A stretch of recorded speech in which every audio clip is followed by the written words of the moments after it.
Pada tahun 1969, di negara bagian asal saya, Tennessee, kami adalah negara bagian tersehat keempat di Amerika Serikat. Pada tahun 2009, kami adalah negara bagian paling tidak sehat keempat. Jadi apa yang terjadi? Kami berubah dari yang tersehat keempat di tahun 1969 menjadi yang tidak tersehat keempat di tahun 2009. Nah, ketika Nashville mulai melihat hal ini untuk mencoba mencari tahu apa yang membuat kami menjadi tidak sehat. Salah satu penyebab utamanya adalah kurangnya olahraga. Ketika saya masih kecil dan tinggal di sebuah peternakan, tidak pernah terpikir untuk memberitahu ayah saya, kakek buyut saya, atau siapapun yang bekerja di pertanian bahwa mereka perlu pergi ke gym dan berolahraga. Anda harus melakukan treadmill. Anda perlu latihan beban. Tidak sama sekali. Mereka melempar jerami. Mereka menggali lubang di tanah dengan alat penggali lubang. Mereka menebang pohon. Banyak aktivitas fisik. Hari ini sedikit berbeda. Hari ini kita melihat orang-orang duduk di belakang meja, orang-orang di belakang mesin kasir. Kita melihat orang-orang yang bekerja di jalur perakitan, dan mereka tidak mendapatkan aktivitas fisik, latihan jantung atau ketahanan yang biasa kita dapatkan bertahun-tahun yang lalu, saat bekerja di pertanian, seperti yang dilakukan banyak orang Amerika. Jadi apa yang harus kita lakukan? Jadi ya, kita punya pekerjaan di kantor, di toko, di pabrik. Kita harus melakukan itu untuk bekerja, tapi bagaimana kita mendapatkan latihan, kardio? Bagaimana kita mendapatkan latihan ketahanan? Disitulah olahraga berperan. Dr. Walter Kinner, seorang ilmuwan, seorang dokter medis di Duke University. Di awal tahun 30-an, ia menemukan bahwa jika kita berolahraga 4 kali sehari, tubuh bekerja jauh lebih baik. Kami menemukan hal itu, ketika kami menerapkannya pada pasien di klinik tempat saya bekerja. Kami menemukan bahwa jika pasien kami berolahraga 4 kali sehari, tubuh mereka menjadi jauh lebih baik. Ini seperti, kita tidak minum segelas air hanya sekali sehari. Kita minum air sepanjang hari.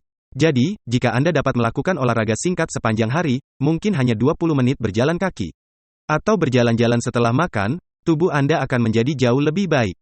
Dan mengapa kita membicarakan hal ini? Kita sedang mencari cara untuk mencegah penyakit. Ya, Anda mungkin memiliki beberapa penyakit yang ingin Anda sembuhkan, dan Anda dapat membantu mencegah penyakit dengan melakukan hal ini. Tetapi masalah besar yang kita lihat di sini adalah bagaimana kita mencegah penyakit.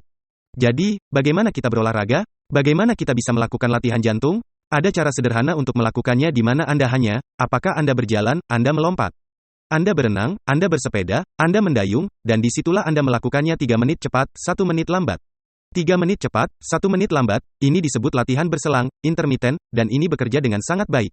Sekarang Anda dapat melakukannya sedikit lebih serius, di mana Anda mengambil mesin omron atau semacamnya. Dan Anda meletakkannya di dada Anda mengatur jam tangan. Anda menghitung 220 dikurangi usia Anda, 220 dikurangi usia Anda.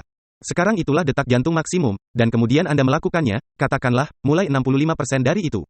Dan katakanlah 65% adalah 115. Kemudian Anda ingin mendapatkan target denyut Anda, yaitu antara 5 denyut di atas dan 5 denyut di bawah.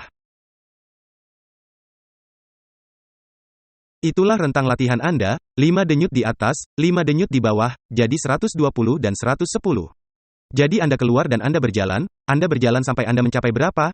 110. Dan kemudian Anda, 120, dan kemudian Anda berjalan lambat sampai kembali ke 110. Suatu hari saya berjalan dengan seorang rekan di klinik, dan kami berjalan dan kami sepakat sampai denyut 120. Dan kami mulai berjalan agar kembali turun, dan saya perhatikan jam tangannya tidak turun.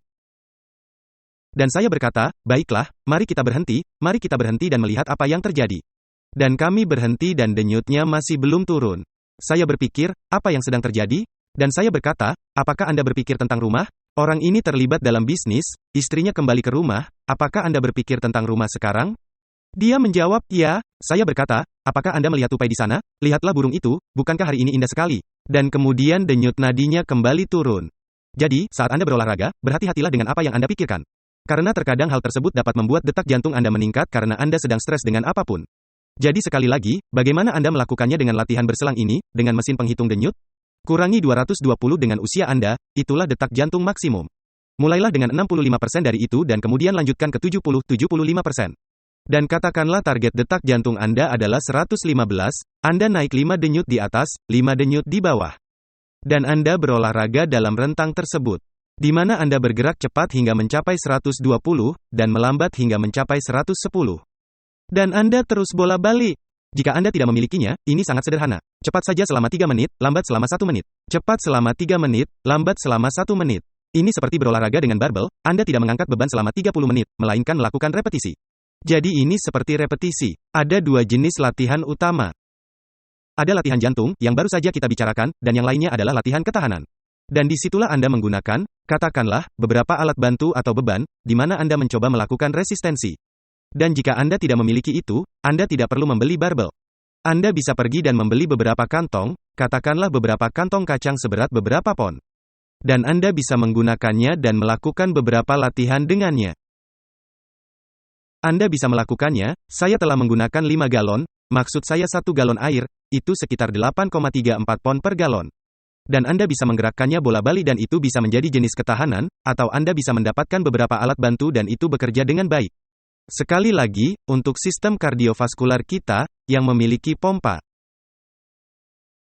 Olahraga sebenarnya membantu sistem kardiovaskular dan juga membantu sistem limfatik.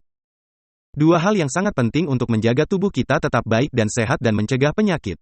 Sampai jumpa lagi, saat kita melihat lebih banyak kiat-kiat untuk kesehatan.